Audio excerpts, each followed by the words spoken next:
The ancient mystics whispered of it. Secret societies guarded knowledge of it.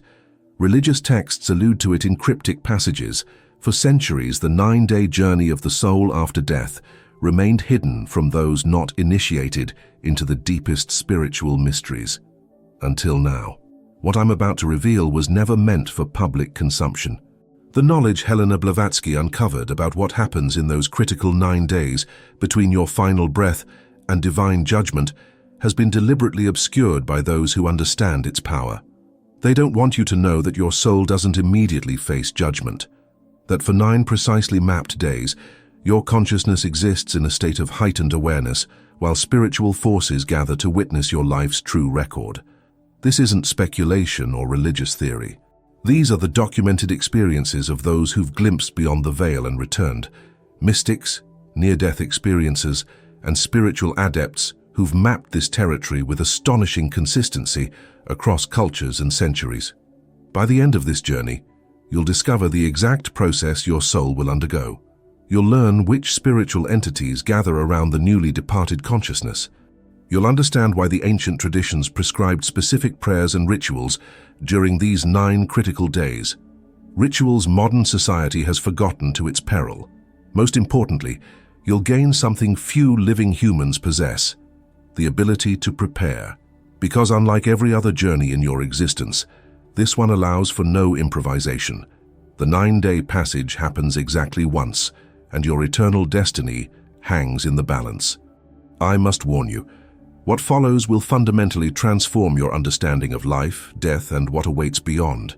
Some viewers will find this knowledge disturbing. Others will recognize the profound liberation it offers. But no one who truly comprehends these 9 days remains unchanged by the revelation. The knowledge you're about to receive has been guarded by mystics and spiritual adepts for millennia. Helena Blavatsky risked everything to bring it to light. And now, for perhaps the first time, it's being presented in its complete form. The 9-day journey your soul will take before standing before ultimate judgment. If you're finding this revelation compelling, subscribe to the channel and leave your like, because it helps tremendously to continue bringing these hidden spiritual truths to light. Death, that most democratic of experiences, claims us all eventually. Yet what happens in the immediate aftermath remains one of humanity's most enduring mysteries. While religions offer glimpses and science remains largely silent, ancient wisdom traditions have mapped this territory with surprising precision.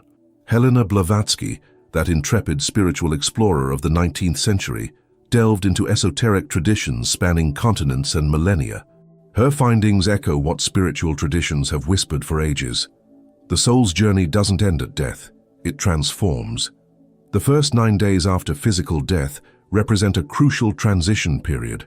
This isn't merely a poetic metaphor, but a structured spiritual process that prepares the soul for its ultimate reckoning. These 9 days exist in what mystics call the borderlands, neither fully in our material realm, nor yet in the higher spiritual dimensions where final judgment occurs. Consider the universal wisdom expressed in Ecclesiastes 12:7. The dust returns to the earth as it was, and the spirit returns to God who gave it. This separation happens not in an instant, but through a deliberate process, a soul's final journey through the echoes of its earthly existence. Why 9 days specifically? This number appears repeatedly across spiritual traditions. In Orthodox Christianity, memorial prayers are offered on the 9th day after death. In Hindu traditions, specific rituals mark the 9th day post-death. The ancient Egyptians described a similar time frame for the soul's initial journey. These parallel traditions suggest not mere coincidence, but glimpses of a universal spiritual reality. During these 9 days, the soul experiences a gradual awakening to its new state. No longer bound by physical limitations, yet retaining the consciousness formed during life, the soul exists in a heightened state of awareness. Time flows differently here. Each day represents a phase of spiritual processing rather than 24 earthly hours. This journey isn't about punishment or reward, not yet. It's about truth, about seeing clearly, perhaps for the first time, the reality of one's life choices, thoughts and actions without the filters and justifications we maintain during physical existence. It is the soul's final opportunity to witness its own truth, before standing before divine judgment. The borderlands between death and judgment contain both comfort and challenge. For souls who lived in alignment with higher principles, angels indeed guide and comfort. For those who rejected spiritual truths, this clarity brings the first awareness of what has been lost. The fire mentioned in parables like that of the rich man and Lazarus in Luke 16. What makes these 9 days so crucial is that they represent the soul's first experience of true spiritual reality without the protection of physical existence. The material world, with all its distractions and temporary pleasures, no longer shields consciousness from eternal truths. In this threshold state, the soul begins to perceive dimensions of reality that were always present but remained largely invisible during physical life. The cosmic order, the spiritual laws that govern existence, the interconnectedness of all beings, these become evident as the soul sheds its material limitations. This journey of 9 days serves as preparation, a transitional phase allowing the soul to gradually adjust to spiritual reality before facing its final judgment. It is both mercy and necessity, giving the soul time to integrate the totality of its earthly experience before the ultimate reckoning. Which part of the United States are you watching from? Or from which country in the world is this content reaching you? Leave it in the comments, I really want to know. As the first day unfolds after physical death, something profound happens to the soul. This is the moment of first separation, when the threefold nature of human existence becomes evident. The body begins its return to earth, the spirit moves toward its divine source, and the soul, that unique consciousness shaped by a lifetime of experiences, enters a state of profound awareness. Imagine awakening from the deepest dream you've ever known. Except this awakening doesn't return you to physical reality, but elevates you beyond it. Colors become more vivid, sounds more clear, thoughts more lucid. The physical pain that may have accompanied death instantly vanishes, replaced by a lightness of being that many near-death experiences have attempted to describe, but words invariably fail to capture. This first awakening brings an unmistakable revelation. Something eternal has begun.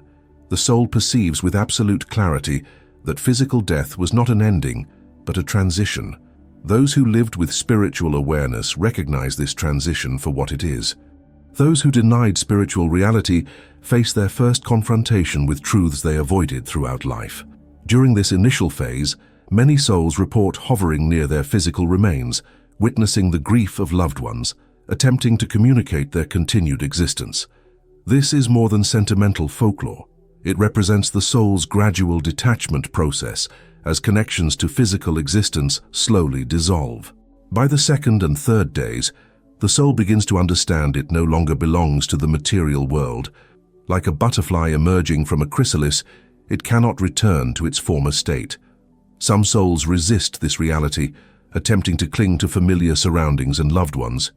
Others, particularly those who lived with spiritual awareness, more readily accept this transition. Here we encounter the first great divergence in experience, what the Gospel of Luke alludes to when it speaks of Lazarus being carried by angels, while the rich man experiences the beginning of fire. This isn't yet heaven or hell, but the soul's first encounter with the spiritual consequences of its earthly choices. Those who lived with compassion, truth, and spiritual awareness find themselves drawn upward, guided by benevolent presences. Those who rejected these values begin to sense their separation from divine harmony. Yet even in this early stage, the soul retains emotional connections to earthly life. The mother still loves her children, the husband still cherishes his wife, the artist still appreciates beauty. What changes is the soul's ability to affect the material world. No more can it participate in physical existence, a realization that brings profound understanding of life's temporary nature and the permanence of spiritual reality. This represents the first great revelation of the afterlife journey. The material world is transient while consciousness endures. Everything the soul identified with during physical existence, wealth, status, physical appearance, possessions, reveals itself as temporary. Only love, wisdom, compassion, and spiritual truth remain relevant as the soul continues its journey. By the third day, emotional attachments begin transforming into spiritual understanding. The soul perceives the deeper purposes behind relationships and experiences. What seemed random or unfair during life reveals its hidden wisdom. Synchronicities that went unnoticed become obvious. The intricate tapestry of one's life path begins to unfold in ways impossible to perceive from within physical existence. This revelation often brings both peace and regret. Peace in understanding life's deeper purpose, regret for opportunities missed, and spiritual truths ignored. Yet this is merely the beginning of the 9-day journey, the first layer of veils lifted from spiritual perception. If this is making sense to you, comment your opinion below and share this video with others who might benefit from this understanding. By the 4th day after physical death, the soul enters a more profound phase of its journey. No longer distracted by attachment to its former physical existence, consciousness expands into what mystics have called the mirror of truth, a state where self-deception becomes impossible. During life, we maintain complex systems of justification for our actions and inactions. We craft narratives that paint us in favorable light, minimize our failings, and maximize our virtues. These protective mechanisms serve psychological purposes during earthly existence, but dissolve in the clear light of spiritual reality. The soul now begins experiencing its life from multiple perspectives simultaneously. Not only does it recall its own experiences, but it perceives the ripple effects of its actions on others. The kind words spoken to a stranger that changed their day, the harsh judgment that wounded someone deeply, the opportunities for compassion missed, the moments of genuine love freely given. Nothing remains hidden, not even from oneself.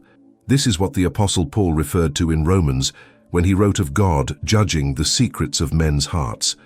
In the borderlands between physical death and final judgment, these secrets reveal themselves not as punishment, but as necessary truth. The soul cannot progress toward its ultimate destination without this complete self-knowledge. For souls who lived in alignment with spiritual principles, this revelation brings confirmation and deeper understanding of their intuitive choices. For those who lived in opposition to these principles, it brings the uncomfortable recognition of opportunities squandered and harm caused. Yet this mirror of truth reflects not just actions, but intentions. The wealthy philanthropist who gave to enhance his reputation sees the hollow nature of his charity. The impoverished widow who shared her last meal witnesses the profound spiritual impact of her genuine generosity. External appearances fall away, revealing the true spiritual content of each life choice. By the 5th and 6th days, this process intensifies. The soul witnesses not just individual actions, but patterns of being, the habits of thought that shaped reality, the fundamental orientation towards selfishness or service, the consistent choices that, accumulated over decades, formed character and directed life's course. During physical life, we rarely connect our daily choices to their long-term spiritual implications. In death's borderlands, these connections become unmistakable. The soul perceives how seemingly insignificant habits of thought and action shaped its spiritual development, either aligning with or diverging from its higher purpose. For those who lived without faith, not necessarily religious faith, but faith in something beyond material existence, this revelation brings the first true understanding of what has been lost. The opportunities for spiritual development that went unrecognized, the divine guidance ignored, the higher path not taken. This isn't punishment but clarity, perhaps the clearest perception the soul has ever experienced. Like removing tinted glasses after wearing them for decades, reality appears in true colors for perhaps the first time. Throughout this phase, the soul neither ascends to paradise nor descends to punishment. It simply witnesses truth, the complete, unfiltered truth of its earthly journey, with all illusions and self-deception stripped away. By the 5th day after physical death, the soul enters what ancient Egyptians symbolized as the weighing of the heart, a profound evaluation not just of actions, but of the intentions behind them. This isn't an external judgment yet, but an internal recognition of the soul's fundamental orientation throughout life. Here, in this moment of perfect clarity, the soul witnesses the contrast between its highest potential and its actual choices. Light versus shadow, truth versus illusion, freedom versus self-imposed limitation. This contrast isn't imposed by external forces, but emerges naturally as the soul perceives reality without physical filters. Every life contains this duality, moments of alignment with higher principles and moments of divergence from them. In physical existence, we often blur this distinction, justifying our lower choices while diminishing our higher achievements. In death's borderlands, this clarity becomes unavoidable. The emotional impact of this revelation varies dramatically based on the soul's earthly choices. Those who consistently aligned with compassion, truth, and spiritual awareness experience a profound confirmation, seeing how their intuitive choices reflected deeper wisdom than they consciously recognized. Those who repeatedly chose self-interest, deception, or harm to others face the uncomfortable recognition of opportunities squandered. Yet even here, divine mercy operates.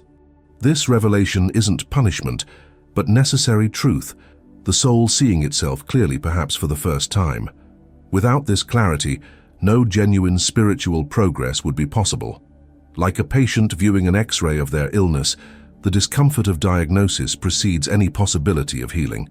What makes this phase particularly profound is that the soul now perceives not just what it did, but what it could have done, the crossroads where higher choices were available but passed by, the moments when divine guidance whispered but went unheeded, the opportunities for growth, service, and love that presented themselves throughout life. For souls who lived in conscious spiritual awareness, these revelations bring deep understanding of life's hidden purposes.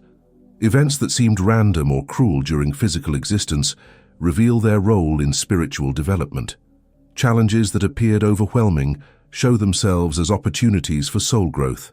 The complex tapestry of seemingly disconnected life events reveals its perfect pattern. For those who lived without this awareness, the revelation brings recognition of divine presence that was always available, but unrecognized.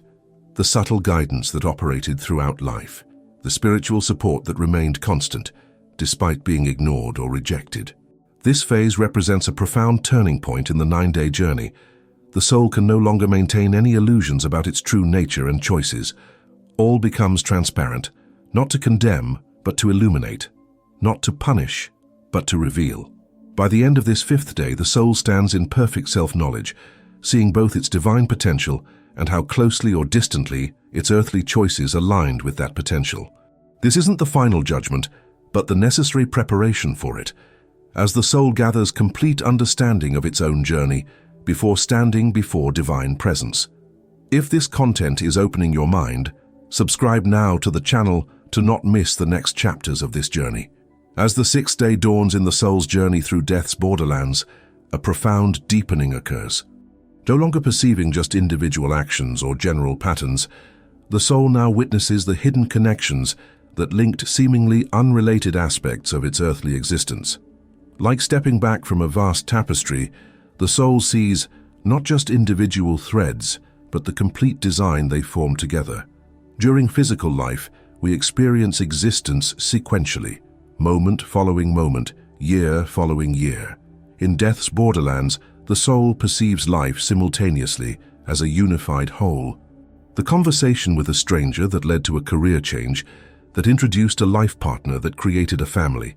These connections reveal themselves not as random coincidences, but as an intricate dance of purpose and meaning. This revelation exposes the hidden patterns of divine guidance that operated throughout life, often unrecognized during physical existence. The unexpected job loss that prevented being in a fatal accident. The painful breakup that eventually led to a more fulfilling relationship. The illness that forced a reassessment of priorities. What seemed like misfortune reveals its hidden protection. What appeared as random chance shows its deeper purpose. For souls who lived in spiritual awareness, this revelation confirms what they intuitively sensed during life, that existence operates by principles deeper than material cause and effect. For those who lived without this awareness, it brings the first true recognition of a cosmic order they may have denied or ignored. The 6th day brings particular focus to relationships. The soul witnesses how each significant connection served its development, offering specific lessons and growth opportunities. The difficult parent who fostered resilience, the challenging child who taught patience, the antagonistic colleague who provided opportunities to practice forgiveness. Even painful relationships reveal their purpose in the soul's development. More profoundly, the soul perceives how its own inner state created external reality, how thoughts, emotions, and beliefs shaped experience more fundamentally than external circumstances. The anxious mind that attracted confirming threats, the loving heart that drew nurturing relationships, the faithful spirit that experienced divine support. This recognition transcends simplistic notions of manifestation to reveal the genuine spiritual principles that connect consciousness to experience. This phase often brings the soul's first true understanding of freedom and responsibility. During physical life, we often blame circumstances, other people, or fate for our experiences. In death's borderlands, the soul recognizes its role in creating its life path, not in superficial details, but in the fundamental orientation that attracted specific experiences necessary for its development. By the end of the 6th day, a secret lies revealed, a profound truth hidden in plain sight throughout physical existence but rarely recognized, that the soul itself participated in creating its life circumstances to provide exactly the conditions needed for its growth. What seemed like fate reveals itself as collaboration between divine wisdom and the soul's own deeper knowing. This revelation leaves a question hanging in the cosmic silence. Did the soul fulfill the purpose of its incarnation? Did it learn the lessons its life was designed to teach? This question creates the ultimate cliffhanger, for its answer determines much about what follows in the final days of this journey. Like this video right now, it helps tremendously in spreading this message to those who need it. By the 7th day, the soul's journey through death's borderlands enters a more intensified phase.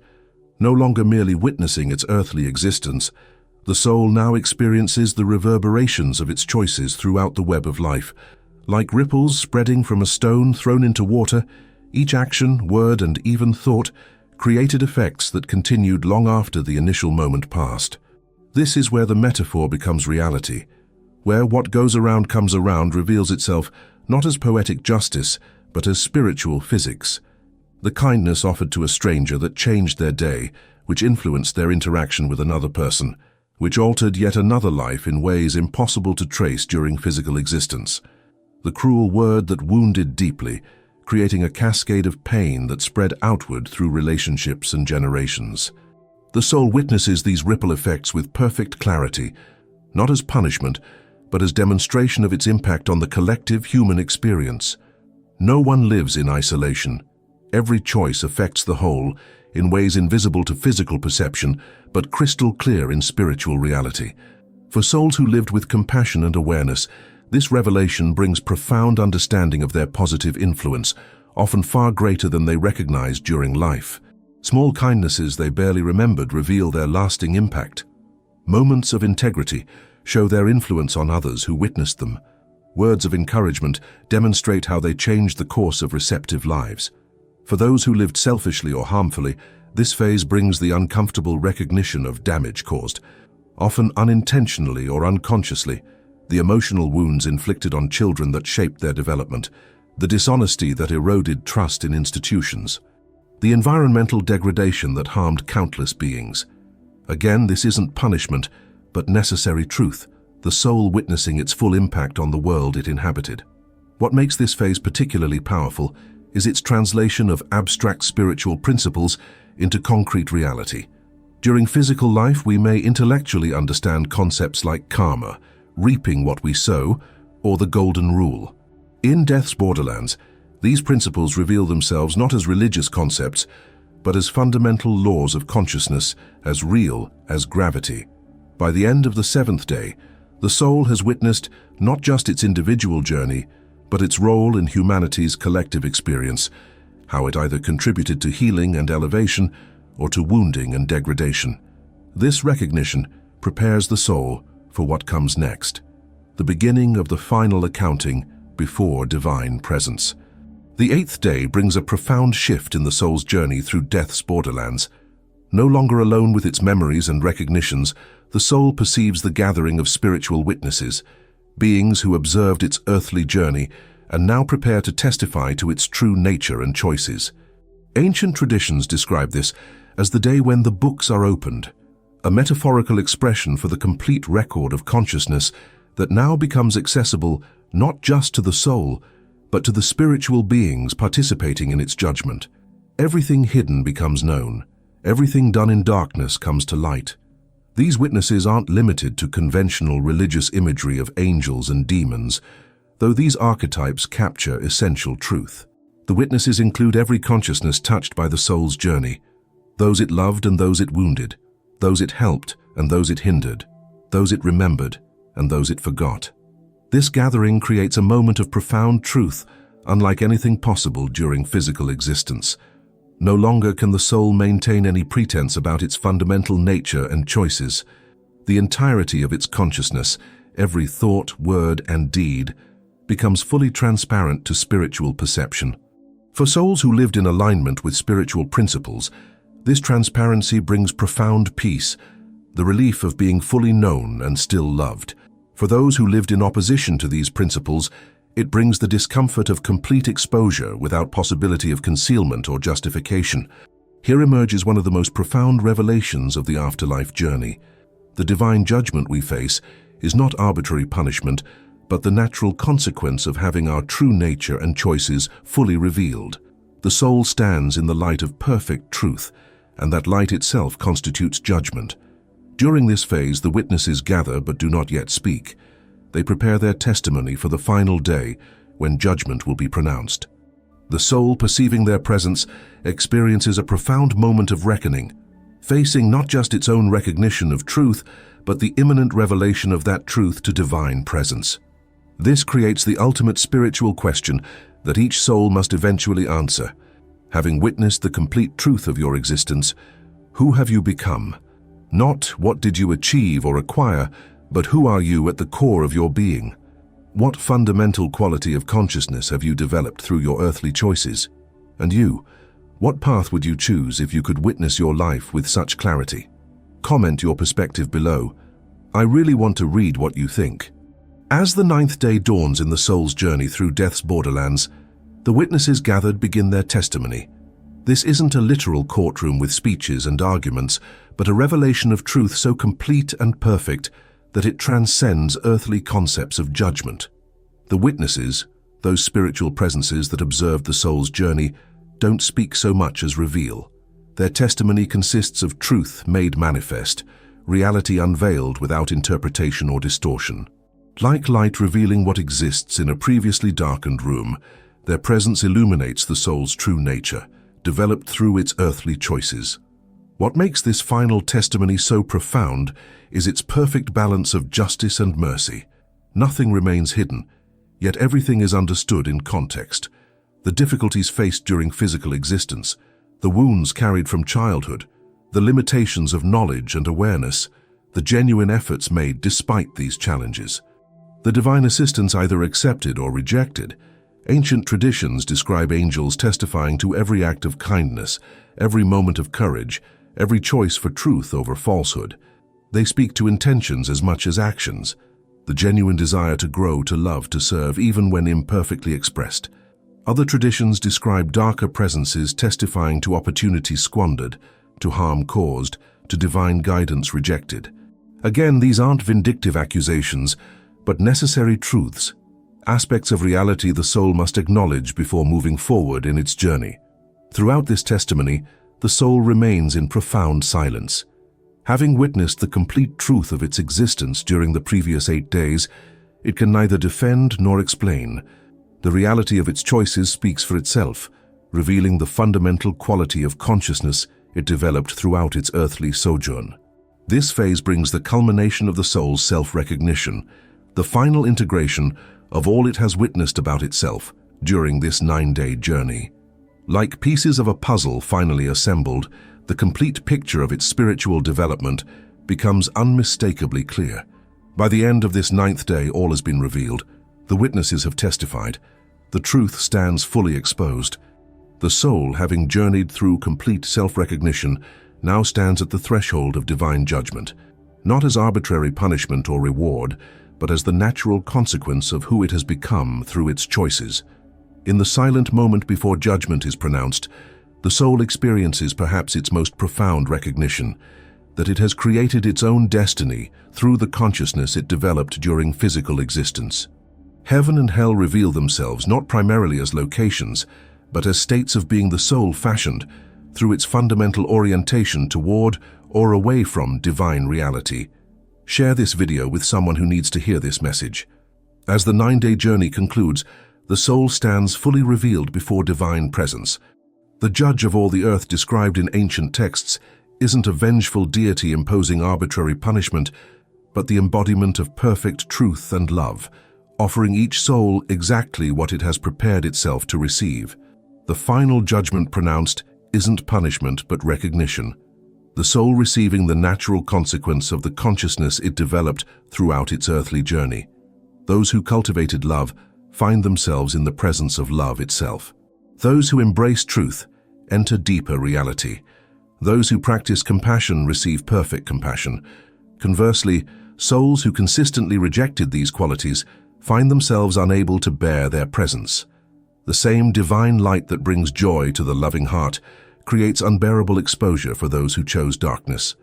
The same truth that liberates the honest soul creates inescapable confrontation for those who built their existence on deception. This reveals the profound mercy operating even in judgment. No soul receives arbitrary punishment, but exactly what it has prepared itself to experience through its fundamental orientation. The divine judgment confirms, rather than contradicts, the soul's own deeper knowing developed during its 9-day journey through death's borderlands. For those who aligned with higher principles, this judgment brings liberation beyond imagination, entrance into dimensions of reality inaccessible during physical existence. For those who rejected these principles, it brings the beginning of a longer, more difficult path toward eventual harmony with divine reality. Yet even here, hope remains. Ancient wisdom traditions suggest that no soul is eternally condemned, that even the longest, most difficult path eventually leads toward reunion with divine source. The judgment pronounced determines not final destination, but the route required based on the soul's developed state. This understanding transforms how we approach physical existence.